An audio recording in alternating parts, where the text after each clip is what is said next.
ஆண்டவராய் இயேசு கிறிஸ்துவின் இனிய நாமத்தினாலே அன்பின் வாழ்த்துதல்.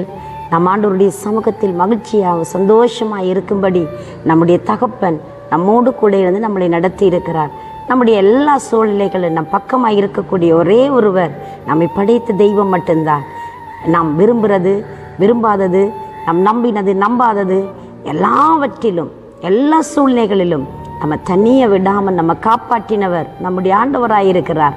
அந்த தெய்வம் எப்பவுமே நம்மோடு கூட இருக்கிறவராயிருக்கிறார். நான் மரித்தேன் உயிர்த்தேன் சதா காலங்களிலும் நான் உங்களோடு கூட இருக்கிறேன் என்று சொன்ன தேவன் இந்த நாளிலே ஒரு மகிமையான மகா மேன்மையான அற்புதத்தை செய்து நம்மளை உற்சாகப்படுத்த விரும்புகிறார். ஒரு அழகான தேவ வாக்கியத்தை நான் உங்களோடு கூட பகிர்ந்து கொள்ளட்டுமா? பிலிப்பியருக்கு எழுதின நிருபம் 4வது அதிகாரம் 19வது வசனம். என் தேவன் தம்முடைய ஐஸ்வரியத்தின்படி உங்கள் குறைவுகளை எல்லாம் கிறிஸ்து இயேசுவுக்குள் மகிமையிலே நிறைவாக்குவார்.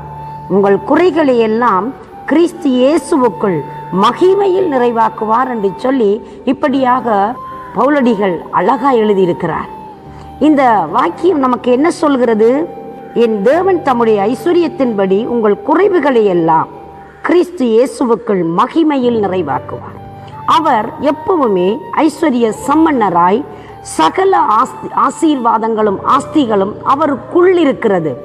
அவருடைய ஐஸ்வர்யம் மகா மேன்மையானது.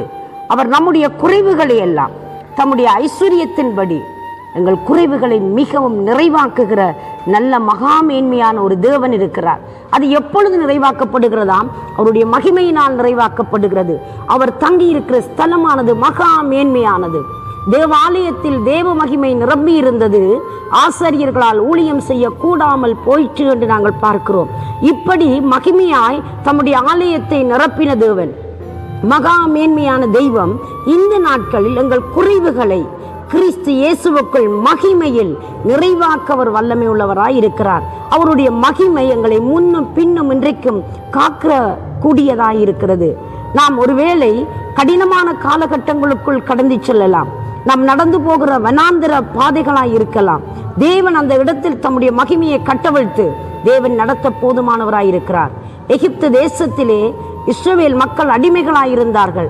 அந்த எகிப்திலே மிகவும் பாதிக்கப்பட்டார்கள், கொடூரமாய் நடத்தப்பட்டார்கள். அப்பொழுது தங்களை படைத்த தெய்வத்தை நோக்கி அவர்கள் வேண்டுதல் செய்தார்கள்.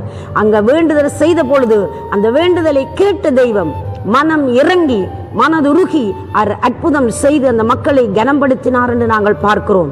இன்றைக்கும் பிரியமான பிள்ளைகளே, நீங்கள் கடுமையான ஒரு சூழ்நிலையில் நின்று கொண்டு, கடவுளே உங்களோட மகிமை எனக்கு வேண்டும், தேவனே என்னுடைய செபங்கள் கேட்கப்பட வேண்டும், என்னுடைய சத்தத்துக்கு உங்களுடைய செவிகள் கவனித்து இருக்கிறதா, எனக்கு பதில் உண்டா என்று சொல்லி நீங்கள் யோசனையோடு கூட மிகுந்த போராட்டத்தோடு கூட இந்த நாளிலே நீங்கள் இருக்க முடியும். தேவ பிள்ளையே, நீ அழுத அழுகைக்கு, நீ விட்ட கண்ணீருக்கு உன்னுடைய தேவையை சந்தித்து உன்னை மகிமையிலே வெற்றி சிறக்க பண்ண என் தேவன் வல்லமை உள்ளவராயிருக்கிறார். ஏன் தெரியுமா? அன்றைக்கு இஸ்ரவேல் மக்களுடைய கூக்குரலை கேட்டவர், அவர் மரித்து 3ஆம் நாள் ஜெயித்து உயிர்த்தெழுந்த தேவன் உங்களுடைய சூழ்நிலைகளை மாற்றி உங்களுக்கு ஒரு நன்மை செய்ய அவர் சர்வ வல்லமை உள்ளவராயிருக்கிறார். உங்கள் நம்பிக்கையிலே சோர்ந்து போக வேண்டாம். உங்களுடைய நம்பிக்கையை தளர விட வேண்டாம். உங்களுடைய நம்பிக்கையிலே நீங்கள் பலனற்றவர்கள் ஆகிவிட வேண்டாம். அந்த பிள்ளையே, உன் முழு பலத்தோடு, முழு மனதோடு, முழு ஆத்மாவோடு தெய்வத்தை சார்ந்து தேவனை நோக்கி பாருங்கள். இன்றைக்கும் அவர் மகா மேன்மையான ஒரு அற்புதத்தை செய்து உங்களை கனப்படுத்த அவர் வல்லமை உள்ள தெய்வமாயிருக்கிறார். அவரை நோக்கி பார்த்த முகங்கள் பிரகாசம் அடைந்தது. அந்த முகங்கள் வெட்கமடையவில்லை என்று சொல்லப்படுகிறது. தாவீது ராஜா தேவ சமூகத்திலே வெட்கத்தோடு இருந்த மனிதர், துக்கத்தோடு இருந்த மனிதர். எல்லாரும் தன்னம் தனியே கைவிட்ட சந்தர்ப்பங்கள் அநேகம் உண்டு. அவருடைய சிறு வயது தொடங்கி அவர் புறக்கணிப்பை சந்தித்தார், துன்புறுத்தலை சந்தித்தார், அவமானங்கள், நிந்தனைகளை, வேதனைகளை சந்தித்த ஒரு தேவ மனுஷன். ஆனால் அந்த நிலைகள் ஒவ்வொன்றிலும் அவர் தன்னை படைத்த தெய்வத்தை மகிமைப்படுத்த அவர் மறந்து போகவில்லை. அதனாலே சமஸ்த இஸ்ரவேலுக்கும் ராஜாவாக மாற்றப்பட்டார்.